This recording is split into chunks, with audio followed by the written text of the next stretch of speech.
everyone, and welcome to Walk Away from the Workbook. If you're new here, my name is Nicole Seymour, and I'm a developmental learning specialist from California. Welcome to the Number Sense series, episode 4, all about composing and decomposing numbers.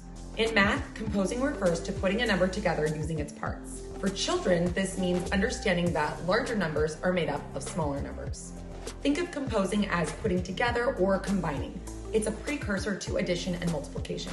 Decomposing refers to breaking a number down into parts, and it leads to a better understanding of the relationship between addition and subtraction.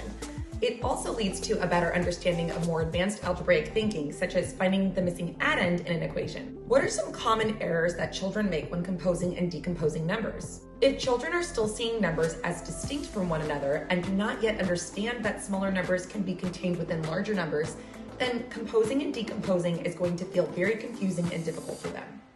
For example, some children will have trouble seeing the parts as one whole group when they're put together. When they count each set, they'll start at 1 each time rather than continuing the count after finishing the first set. A common misconception that we have as adults is believing that our children understand composing and decomposing simply because they have memorized basic math facts or because they can answer questions quickly on a timed math test. Let me be clear, memorizing math facts will not help your child internalize how numbers can be composed or decomposed. A child who has developed a good understanding of how numbers can be composed and decomposed will take their knowledge that 3 plus 5 equals 8 and apply it to the problem 43 plus 5. Rather than counting on 5 more from 43 to get 48, the child will simply add the 3 plus 5 to 40 and know immediately that the answer is 48. In another example, children who have learned to memorize math facts might recognize that 3 plus 4 equals 7, but will need to count to determine the answer to the equation 7 minus 4 equals 3 because they don't yet see how 4, 3, and 7 are connected.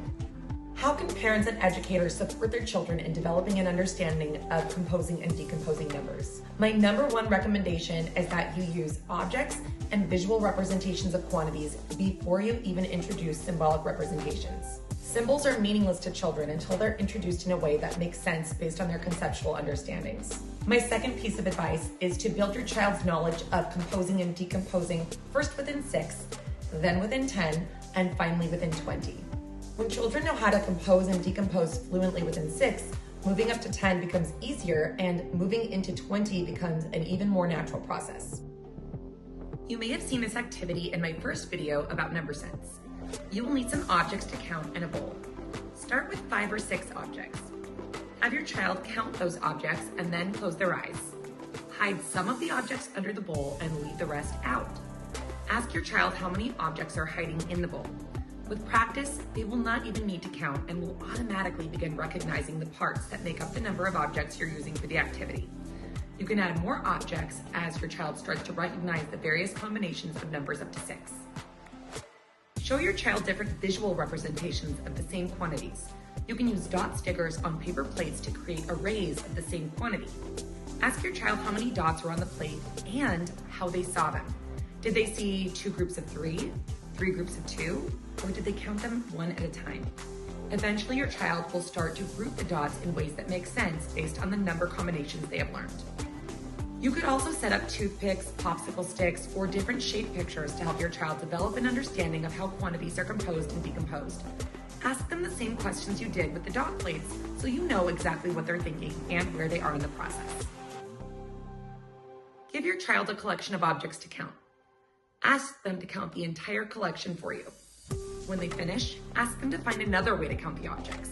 So if they counted them one by one, ask if they could put them into groups to count them differently. See how many different ways your child will compose and decompose the quantity. Make sure you ask them to count the total each time, so they're able to see that regardless of how they are arranged, the total will always remain the same. This is an easy one. When you're first starting out, begin with 5 to 6 objects and 1 popsicle stick. Ask your child to first count the objects all together. Then tell them you're going to split the objects into groups. Put the popsicle stick between the objects and ask your child to count the groups on either side of the popsicle stick. Then ask them to count how many they have altogether. Keep doing this until they start to recognize the patterns within the quantity you're working with. You can also add extra popsicle sticks to show them how they can add 3 or 4 small quantities together to get the same total in the end. You may hear these referred to as number bonds, part-part whole mats, or fact families. The idea will be the same regardless. Start with a quantity of 5 or 6. Put all of the objects in one rectangle or circle depending on the model you're using. Ask your child to split the objects between the bottom 2 rectangles or circles. Ask them to count how many are in each group and then to count how many they have in all. This is a great way for them to visualize how numbers can be decomposed into smaller parts. As you can see, the best way to determine whether or not your child has a good knowledge of composing and decomposing numbers is to give them continuous practice and to represent number combinations in visually different ways. This will help them move into the abstract, symbolic representations of numbers using the mental connections they've made by physically manipulating objects and by seeing numbers represented in a variety of ways.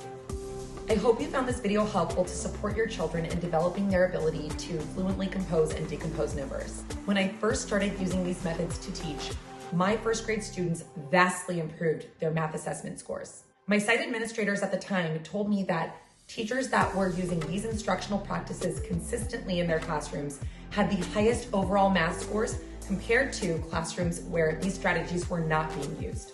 Trust me, this works. If you liked this video, don't forget to give it a thumbs up and share it with a friend who might find it useful. If you're looking forward to more videos, don't forget to subscribe to my channel and sign up for notifications. New videos come out every Wednesday. Until next time, have fun learning with your little ones. Bye.